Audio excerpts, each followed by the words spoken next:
The mashed potatoes were getting cold. I stopped eating while mom explained to 18 family members why my business was destroying the family reputation. It's one of those things, she said, waving her wine glass. Multi-level marketing pyramid scheme. She ropes in her friends, they rope in their friends. Embarrassing. The dining room smelled like roasted turkey and expensive wine. Crystal glass caught the chandelier light. White tablecloth, fresh flowers. The whole performance. My cousin Josh nodded from across the table. He sold insurance. Real insurance, mom emphasized. Not like my internet thing. He saw a documentary about those. Aunt Karen said they prey on vulnerable women. Sad. Really? Uncle Mike cleared his throat. How much have you actually made, sweetheart? I'd been paying for this dinner. The turkey $167. The wine mom was using as a prop. $1.340. The centerpiece $1.215. I divemmo da $800 3 days ago when the budget was tight. She won't say. Mom answered for me. That's how you know it's a scam. Real business have real numbers. Josh closed 4 policies last month. Josh beamed. Eddie made $1.800 in commissions. He cleared $340 in October. I just worry about her, mom continued. She has 32. No retirement account, no real assets, living in that rental. The rental was a 3-bedroom townhouse, $2.400 a month. I paid the year upfront, $12.800. My retirement accounts totaled $1.20 million. My business assets were valued at $4.30 million. But move the narrative. It was the cautionary tale. These companies target women who don't understand business, Aunt Lisa said. She taught elementary school. Real work with a pension according to mom. I don't recruit anyone, he said quietly. Well, that is probably why you're not making any money, Josh said. Everyone laughed. I'd been carrying this for 5 years. Meanwhile, I'd built an e-commerce consulting firm, 93 clients. Last year, they collectively generated $47 million in revenue. I helped small business, mostly women-owned, scale their operations. But at this table, I was still the daughter who disappointed her mother. The doorbell rang. That must be Richard. Mom practically ran to the door. Richard, her bank manager. Mom had mentioned 3 times he was stopping by for the and she was finalizing important financial matters. The house refinance. Richard walked in carrying a store-bought pecan pie. Mid-50s grey at the temple s banker s posture. Happy Thanksgiving, everyone. Mom shoved a plate into his hands. Richard, you remember my daughter? The one who was telling you about. My stomach dropped. Richard's eyes found mine. Of course. Nice to see you again. We'd never met. He settled into the empty chair. Mom hovered, refilling his coffee. About that application, she started. He was hoping we could finalize. Actually, Richard cut in, setting down his fork with a soft clink. He wanted to discuss something related to that. The table quieted. Your daughter, Richard continued. She banks with State Unity as well. Mom's smile was tight. Oh, she has a checking account. Probably $1 in there. He kept telling her she needs to be more serious. Miss Anderson has several accounts with State Unity, Richard interrupted. Business checking, business savings, 2 investment portfolios, and a high-yield treasury ladder. Her primary business account currently holds approximately $4.30 million. Absolute silence. Mom's face went pink to red to pale. I'm sorry, Aunt Karen said. For $1 million, $4.30 million, Richard confirmed, pulling out his phone. Your daughter runs one of the most successful consulting firms in our business portfolio. Her quarterly tax payments alone are substantial. Uncle Mike whistled. Josh had gone perfectly still, but she told me she does social media. Mom started e-commerce scaling and digital strategy consulting. He corrected. He helps small business optimize their online revenue. 93 active clients. Average client sees 280% revenue growth in the first year. Richard nodded.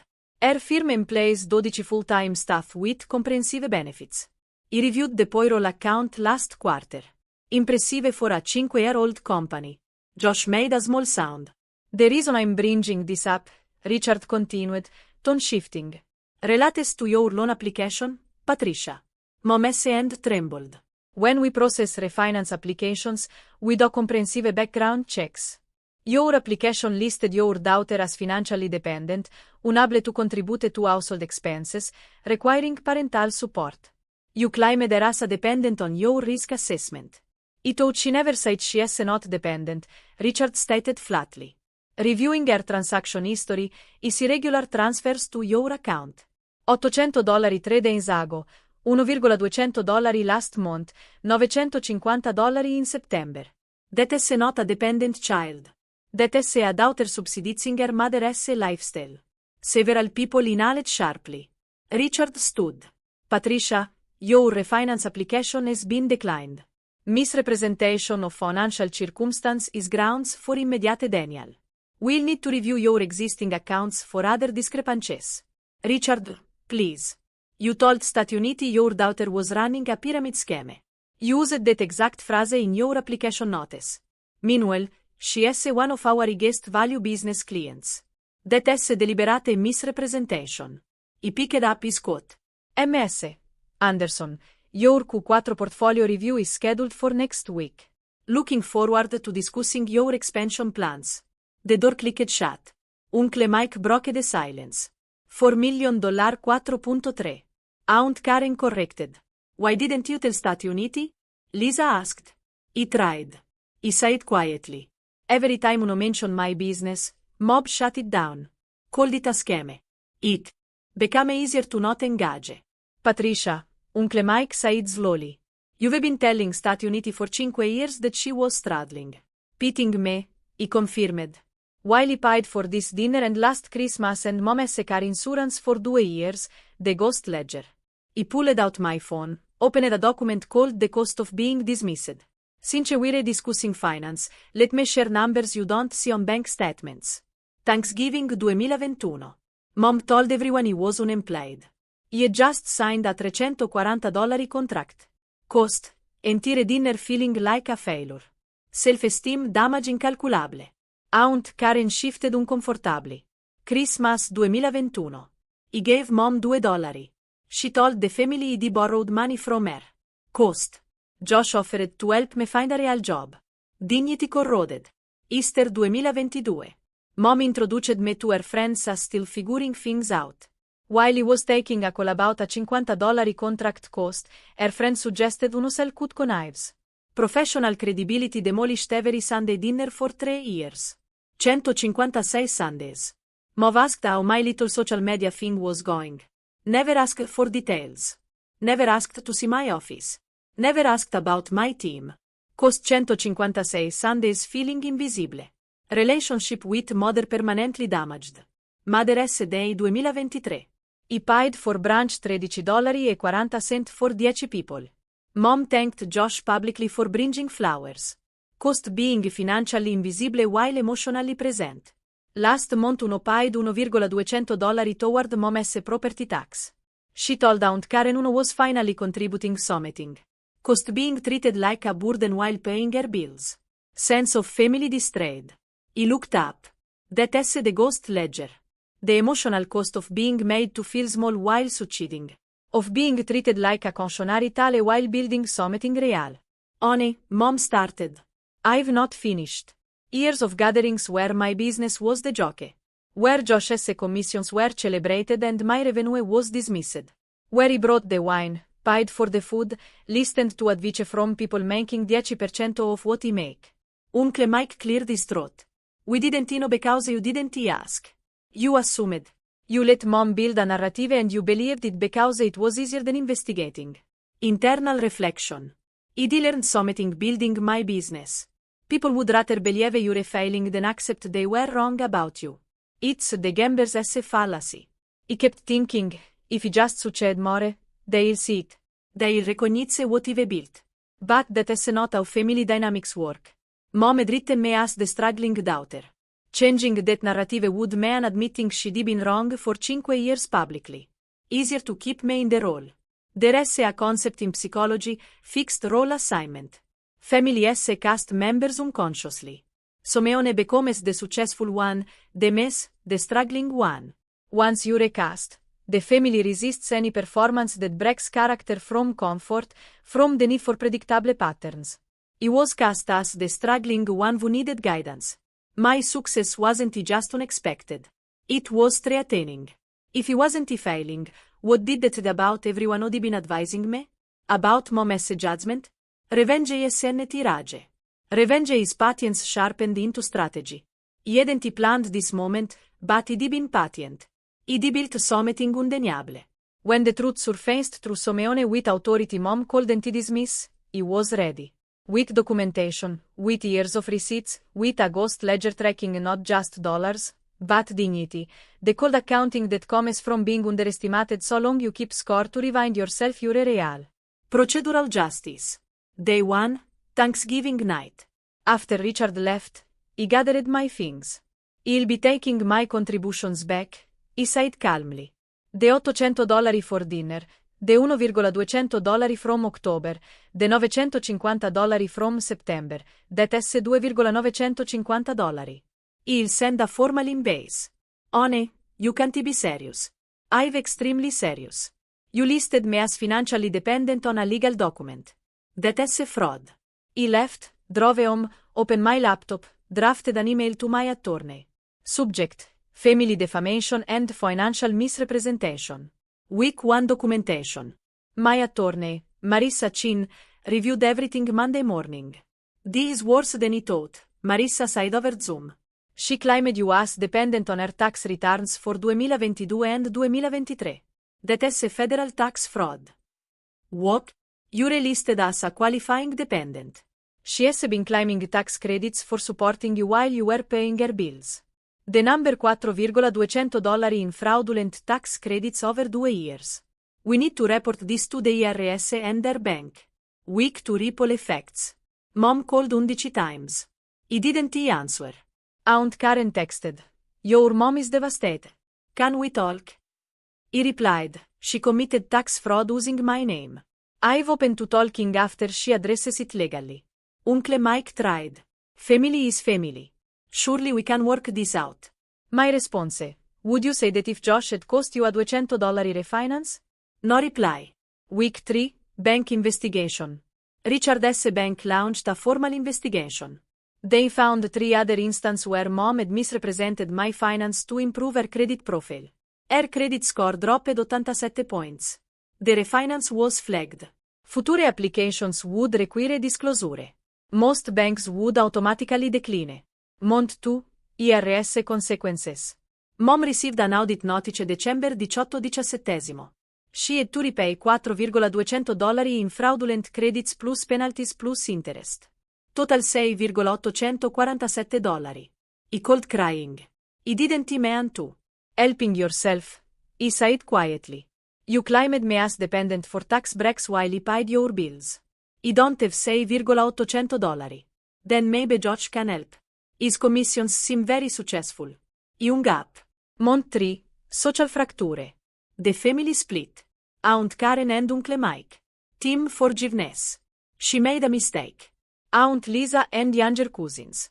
Team accountability. She led for years. Josh went silent. His Instagram success story stopped abruptly. Christmas was cancelled. Nobody wanted to host a fractured family. He spent Christmas in capo with my team. 12 employees, all expenses paid. Strategic planning for Q1.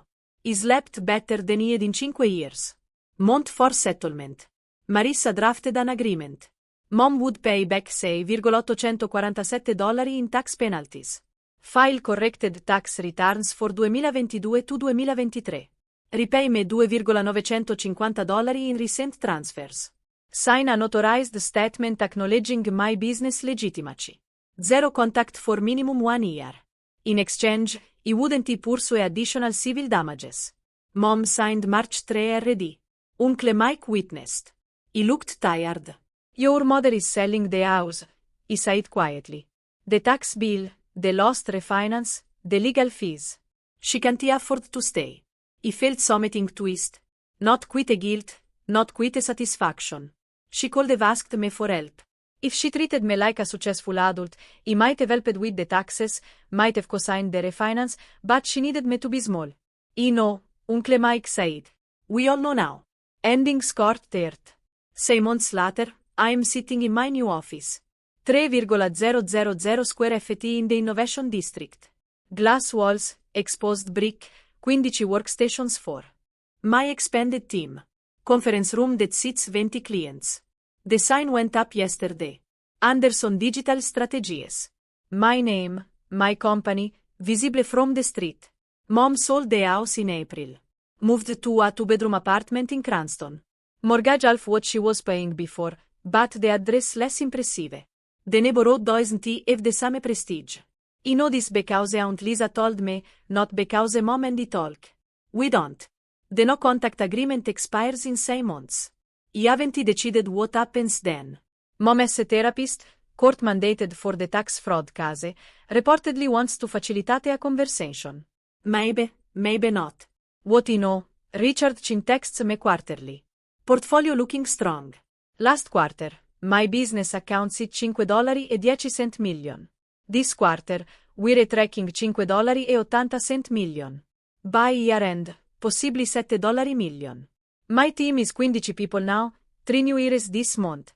We're expanding into international markets, helping e-commerce business in 7 countries optimize their digital strategies. I got invited to speak at the Women in Business Summit in September. The invitation came from someone who heard my story. Not the pyramid scheme story, but the real one about building a multi-million-dollar consulting firm in 5 years while my family dismissed it as a scam. Mom wanted to be there. She has not invited. Not to the summit, not to my success, not to my life. I thought I'd feel guilty about that. The good daughter properly socialized is supposed to forgive, supposed to understand, supposed to make room for imperfect parents because a family is family. But I've learned something more valuable than forgiveness. Boundaries. Family is entity who shares your blood. It's who sees you clearly and celebrates what they see. It's my team who knew my worth before my mother did. It's Richard Chin who had the professional integrity to tell the truth when it mattered. It's Aunt Lisa who texted last week. Proud of you. Always have been. The people who made me feel small are living smaller now. Mom downsized. Josh deleted his LinkedIn. The family gatherings I've not invited to are quieter, are less celebratory. Meanwhile, I'm hosting my team's holiday party next month. Open bar, catered dinner, live band bonuses this year. 20% across the board. Because when people see you really see you, you make sure they know their values. Mom made a choice at every Sunday dinner, every family gathering, every moment. She chose the narrative over the truth. She could have asked questions, could have been curious, could have celebrated instead of diminished. She chose wrong. And now she lives with that choice in a 2-bedroom apartment with a daughter who doesn't return her calls. I've done being small to make other people comfortable. The account is closed. The balance is 0. And I am finally in the